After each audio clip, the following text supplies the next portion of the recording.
पहुंच रही है। जम्मू कश्मीर में इस वक्त सियासी पारा जो हमने लगातार देखा था इलेक्शन के दौरान कि काफ़ी गर्म रहा था, लोगों का जोश व खरोश काफ़ी ज़बरदस्त रहा था, लेकिन अब लोगों ने जो मेहनत की, लोगों ने जमहूरियत के इस जश्न में जो हिस्सा लिया, बढ़ चढ़ करके वोट डाला, आज उनके नताइज का दिन है, आज उसके रिज़ल्ट का दिन है और यकीनन आज के बाद लोगों के चुने हुए नुमाइंदे असम्बली में पहुंचेंगे और उनके मसाइल हल करेंगे, क्योंकि ये बहुत बड़ा मसला था। 10 साल से इलेक्शंस हो नहीं रहे थे और अब जबकि इलेक्शंस हो गए हैं, नतीजे का आज दिन है और उसमें जो भी नुमाइंदा चुन कर के आएगा, उम्मीद ये की जाती है कि लोगों के मसाइल हल होंगे, असम्बली के अंदर लोगों की बातें सुनी जाएंगी और ख़ास तौर पे जिसका शिद्दत से लोग इंतज़ार कर रहे थे वो मसला हल होगा। तो हमारे साथ आज ख़ास तौर पे मेहमान भी हैं। डल झील में हम लोग हैं, यहाँ पे ग्राउंड से जानने की कोशिश करेंगे कि क्या कुछ चल रहा है, अब तक जो वोटिंग हुई उसका आज रिजल्ट में क्या कुछ देखने को मिलेगा और सबसे बड़ी बात यह है कि रिजल्ट में जीत किसी की भी हो, आवाम के मसाइल कितना हल होंगे, फिर रिवायती जो पार्टियां हैं वो कितना कुछ बेहतर कर पाएंगी, नए नौजवान जो यहाँ की सियासत को बदलने के लिए उठ खड़े हुए हैं उन्होंने क्या बदलाव लाया है, चाहे वो आज़ाद उम्मीदवार के तौर पे खड़े हुए हों या किसी पार्टी के साथ खड़े हुए हों, वो क्या बदलाव ला सकते हैं वो देखने की कोशिश करेंगे। जनाब एजाज साहब हमारे साथ जुड़े हुए हैं, जम्मू कश्मीर यूनाइटेड मूवमेंट के चीफ एक्सपोज पर्सन, हम सीधा उनसे बात करेंगे।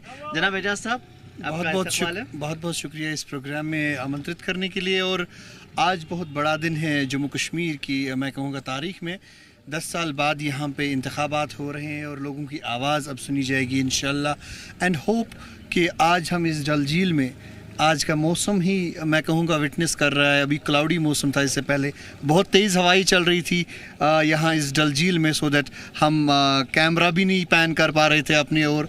और बहुत मैं कहूँगा जैसे जैसे मौसम ठीक होता जा रहा है, सौंधी सौंधी सनलाइट निकली जा रही है, ऐसे ही जम्मू कश्मीर की जो ताबनाक अब डेमोक्रेसी का सेटअप है वो बढ़ता जाएगा इंशाल्लाह। लोगों की नुमाइंदगी होगी और आगे जाके जो भी अभी तक कमियां रही है यहाँ के डेमोक्रेटिक सेटअप में, चाहे नेशनल पार्टीज़ ने रखी चाहे रीजनल पार्टीज़ ने रखी, उस पर मैं नहीं जाना चाहता हूँ आज, क्योंकि आज नताइज का दिन है, खुशी का दिन है।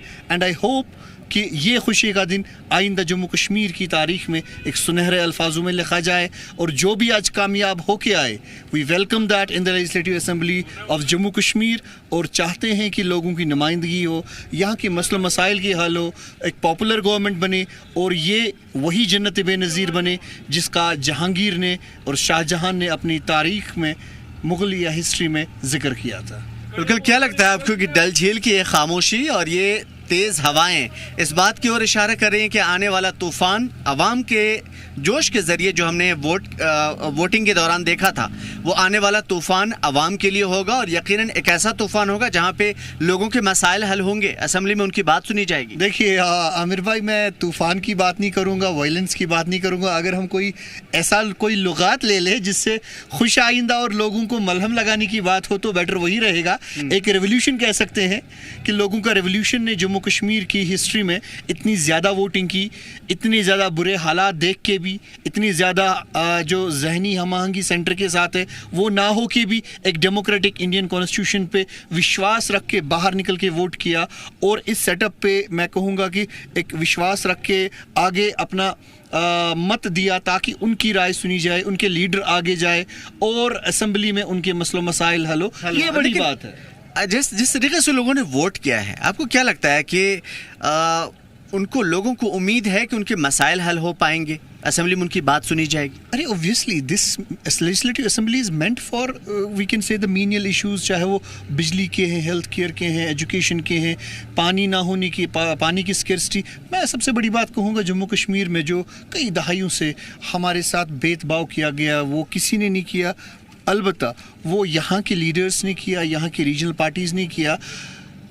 हाइड्रो पावर इलेक्ट्रिसिटी की बात करता हूँ, आप इस झील में बैठे हैं, इतनी बड़ी झील है, हमें चिराग तले अंधेरा पिछले 30-35 सालों से है। हमें डबल टैरिफ पे बिजली का मैं बिल कहता हूँ अदा यहाँ के जम्मू कश्मीर के लोग करते हैं।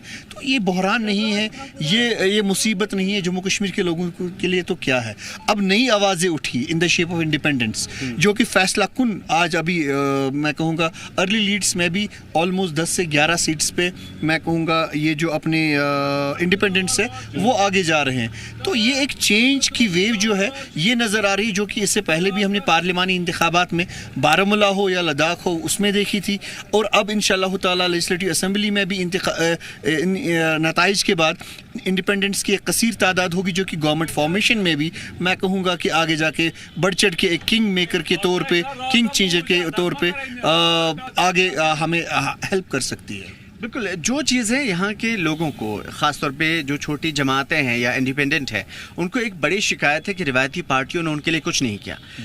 अगर उन्होंने कुछ नहीं किया, इस पिछले 10 साल में लोगों के लिए बहुत सारे मसाइल खड़े हुए, तो अब क्या उम्मीद की जा सकती है कि उनके मसाइल किस तरीके से हल होंगे? क्योंकि दहाइयों से उनके मसले पेंडिंग पड़े हुए हैं, लोग परेशान हैं, उनके बेसिक जो इंफ्रास्ट्रक्चर है वहाँ प्रॉब्लम अगर नज़र आ रही है, तो अब इस 5 साल में क्या बदलाव की उम्मीद की जा सकती है? मैं कहूँगा कि अगर एक अच्छी शुरुआत हो, मैं कहूँगा कि इट्स नहीं शुरुआत होने से बेहतर है। अगर एक बेहतर शुरुआत है, मुझे लगता है कि कहीं ना कहीं से तो स्टार्ट करना है, ताकि लोगों की नुमाइंदगी, लोगों की आवाज़ सुनी जाए, लोगों की वो नुमाइंदगी जो लेजिस्लेटिव असेंबली में अभी तक लोगों को एक वोटर बैंक के तौर पे यूज़ किया जा रहा था, एक स्कैप गोट के पे यूज़ किया जा रहा था। मैं पंडितों की बात करूँगा, पिछले 30 सालों से उनको scapegoat and as a voter bank use किया गया है, बट नताइज हमारे सामने है। कितने कश्मीरी पंडित भाई हमारे यहाँ पे रिलोकेट किए गए, यहाँ पे ऑनरेबली रिहेबिलिटेट किए गए, हमारे सामने नताइज बिल्कुल सामने है जनाब। और दूसरी बात मैं ये कहूँगा कि ऐसे बहुत सारे इंसानी मसाइल है, चाहे पंडितों के हो, चाहे ड्रग एडिक्शन के मसाइल हो, जो कि इस 30-35 सालों में उभरे हैं। मैं कहता हूँ कि अगर 5 साल क्या 5 दिन की भी हुकूमत हो, अगर वो सही ढंग से इबादत के तौर पे इस सियासत को ले ले, तो मुझे लगता है नतीजे कुछ और होंगे। क्या लगता है आपको कि ये इबादत जिसका आप जिक्र कर रहे हैं, लोगों के मसाइल हल करने की बात कर रहे हैं, ये बग़ैर सेंटर से बातचीत के जो मौजूदा हुकूमत होगी, वो सेंट्रल गवर्नमेंट से तालमेल बेहतर रख करके ही आवाम की बेहतर तरीके से खिदमत कर सकती है, नुमाइंदगी कर सकती है, लोगों के मसाइल हल कर सकते हैं? क्योंकि आने वाला दिन हमें ऐसा लग रहा है कि क्लैशेस ज़्यादा होंगे, नाराज़गियाँ ज़्यादा होंगी, इल्ज़ाम तराशियाँ ज़्यादा होंगी। तो इस संदर्भ में आप क्या देख पा रहे हैं? देखिए, मैं इतना कह सकता हूँ कि obviously one has to take a stake. यहाँ के तौर अगर मैं कहूँगा, यहाँ के नुमाइंदों ने जो अभी तक यहाँ असेंबली में, यहाँ के इंडियन पार्लियामेंट में यहाँ के लोगों ने, जम्मू के लोगों ने भेजे हैं, अगर उन्होंने वो मसलो मसाइल इस पॉलिटिक्स को एज अ प्रोफेशनल तौर पे, प्रोफेशन के तौर पे लिया होता और वो चीज़ें की होती, तो मैं आपके साथ बात नहीं कर रहा होता। I am an political person, मेरी सियासत, मेरी ख़ानदान ने कभी सियासत नहीं की है, तो मुझे मजबूर ना होना पड़ता यहाँ आपके साथ सियासत करने में, सियासत डिस्कस करने में, जम्मू कश्मीर यूनाइटेड मूवमेंट बनाने में।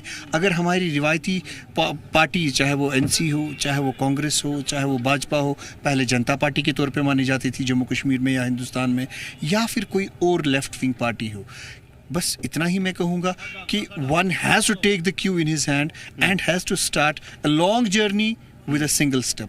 अगर हम वो भी नहीं कर पाए, मुझे लगता है देन हमारे ज़िंदा होने का कोई मतलब ही नहीं है इस दुनिया में।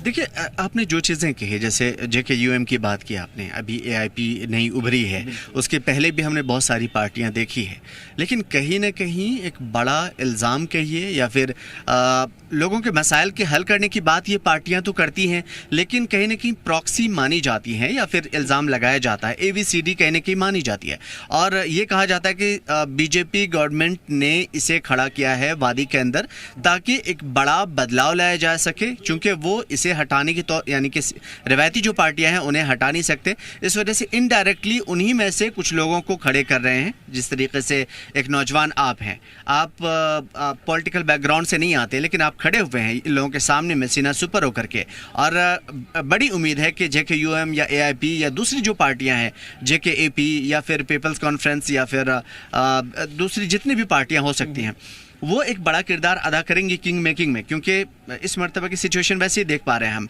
तो आपके ऊपर इल्ज़ामात भी हैं, आप लोगों के मसाइल हल करने की भी बात करते हैं, तो क्या लगता है कि इसमें कुछ न कुछ झोल है? देखिए, पहली बात मैं बताऊंगा, यहाँ की जो रिवायती पार्टी है, बिकॉज एक अंग्रेज़ी मुहावरा है, बेगर्स हैड नो चॉइस। यहाँ के जम्मू या कश्मीर के लोगों को आज तक 2024 तक मुझे लगता है कि यहाँ की रिवायती पार्टियों ने ठेका लेके रखा था कि वो खाली यहाँ पे सियासत कर सकते हैं, बट अगर किसी की, मैं कहूँगा, किले में सेंध लगाने के लिए कोई भी आता है, ऑब्वियसली वो किसी भी नाम से उनको जाना जाता है। नहीं, रिवायती पार्टियों पे ठीक है। अब यहाँ पे मैं कहूँगा कि अब मैं अफगानिस्तान से मुगल आए थे हिंदुस्तान पे हुकूमत करने के लिए, उनको भी इंट्रूडर्स कोई पार्टी कहती है, उनको भी मैं कहूँगा कि but what Mughals have done for the people of India, आप, मुझे लगता है कि एक गोल्डन हिस्ट्री है मुगलों की। सो अगर यहाँ पे नए लोगों को, नए चेहरों को आगे लाने की, अगर उन रिवायती पार्टियों में उनको मौका दिया जाता तो नई पार्टियां बनती ही नहीं, नए लोग सामने आते ही नहीं, नए गुट बनते ही नहीं। बदलाव की जरूरत है एजाज साहब, लेकिन अवाम आप पे क्यों भरोसा करे? क्योंकि कहीं ना कहीं देखिए, लोकसभा के इंतखाबात में हमने देखा था, जेकेपी का हश्र आपने देखा, पीपल्स कॉन्फ्रेंस का आप रिकॉर्ड जानते हैं। उसके बाद अभी जो सिचुएशन आई है जेकेयूएम, बहुत सारे मसाइल को लेकर के हमने देखा कि वो उठ खड़ी हुई, सुप्रीम कोर्ट तक गए आप। उसके बाद अभी एआईपी आई है, तो कहीं ना कहीं इल्जामात हैं। अब वो सिद्ध होने का इंतजार करे लोग कि भाई प्रूफ होगा तब हम वोट करेंगे। लोगों के पास इतना वक्त नहीं है। लोग आपको ही क्यों चुने इन रिवायती पार्टियों से हट करके? हम मान लेते हैं वो बुरी हैं या अच्छी हैं, वो अलग मसला। आमिर भाई, मुझे कहिए कि वो हमें क्यों ना चुने, और उन पार्टियों और उन नेताओं को फिर से क्यों चुने जो कि 40 साल से उनको डसते आए हैं। उन्होंने तो उन पे 4 बार 5 बार भरोसा करके लेजिस्लेटिव असेंबली तक पहुंचा है, लेकिन हम पे तो एक बार ही भरोसा करे। मैं ये कहता हूं, एक एमएलए जिसको 4 बार या 5 बार और एक्स स्पीकर भी रहा है, अभी तक उसकी कॉन्स्टिट्यूएंसी में पीने की पानी की फैसिलिटी नहीं है, एक अर्बन हाउसिंग की फैसिलिटी वो नहीं दे पाया पिछले 40, 20, 25 सालों से। तो क्यों ना हमारे कैंडिडेट को वो जिता के एक मौका दे और ये फर्क करे कि क्या 40 साल से जो रिवायती पार्टियां, रिवायती लीडरों को वो चुनते आ रहे हैं और उनको बेचते गए हैं असेंबली में, उसके बजाय मेरे पे, हमारी पार्टी पे एक बार विश्वास करके ये 5 साल का टेन्योर भी हमें दे। और दूसरी बात, वो रिवायती पार्टी, वो रिवायती लीडर कैसे चाहेंगे अपनी हेजेमनी, अपनी कॉन्स्टिट्यूएंसी में तोड़ना? वो कैसे चाहेंगे कि कोई और उनकी कॉन्स्टिट्यूएंसी में पेनिट्रेट करे? सब बीच में माफी के साथ आपको रोक रहा हूं। प्रॉब्लम यही है कि उनका ये कहना है कि ये जो पार्टियां हैं, यानी कि मैं जेकेयूएम को भी शामिल करूंगा, ये जितनी पार्टियां हैं ये जाकर के बीजेपी हुकूमत के गोद में बैठ जाएंगी, अवाम के मसले हल नहीं होंगे। मैं, माफ कीजिएगा, सीधे लफ्जों में अगर मैं पूछूं तो इनका यही कहना है कि ये तो जाकर के उनकी गोद में बैठ जाएंगे, फिर जम्मू कश्मीर के मसले हल कैसे होंगे? वो तो बस यहाँ के इख्तिदार पे कब्जा करना चाहते हैं। अभी तक चाहे वो नेशनल कॉन्फ्रेंस हो या पीडीपी हो, जब वो भाजपा के गोद में जाके बैठ गई, चाहे वो 2014 हो, चाहे वो 2008 हो, अपने, मैं कहूँगा कि अपने लाडले एक्सटर्नल मिनिस्टर अफेयर भी बने, तब जाके तो भाजपा बुरी नहीं थी। लेकिन हम तो दावे के साथ कह रहे हैं, we have just won the things for the people of Jammu Kashmir. हम मैदान में आए यहाँ के लोगों की नुमाइंदगी करने के लिए, लेकिन अब इल्जाम तराशाते होती रहेगी। कश्मीरी में एक कहावत है, पोत पोत छुपात शहज गहबत। So we have to take this. Politics is the, we can say, game of possibilities always. कल ही की बात आप कहिए, मैं कहूँगा जो महबूबा जी, जो नईम अख्तर, जो पीडीपी, भाजपा, ये एनसी और कांग्रेस के अलायंस के हमेशा खिलाफ बोलते रहते थे। आज वही कह रहे हैं, our doors are open for the alliance for NC and Congress, formation of the government. So politics में there are no permanent friends, there are no permanent enemies. अब इंडिपेंडेंस की बात करेंगे, हम इंडिपेंडेंस या जेकेयूएम जैसी पार्टियां, एपी जैसी पार्टियां, एआईपी जैसी पार्टियां ऑन ग्राउंड जीरो लोगों के मसाइल हल करने के लिए आई है, ना कि कोजी रूम्स में बैठने के लिए, वोट डालने के बाद उन बंदों को, पैराशूट कैंडिडेट्स को, उन लोगों को उनकी कोठियों पे जाने के लिए भी परमिशन लेना पड़े।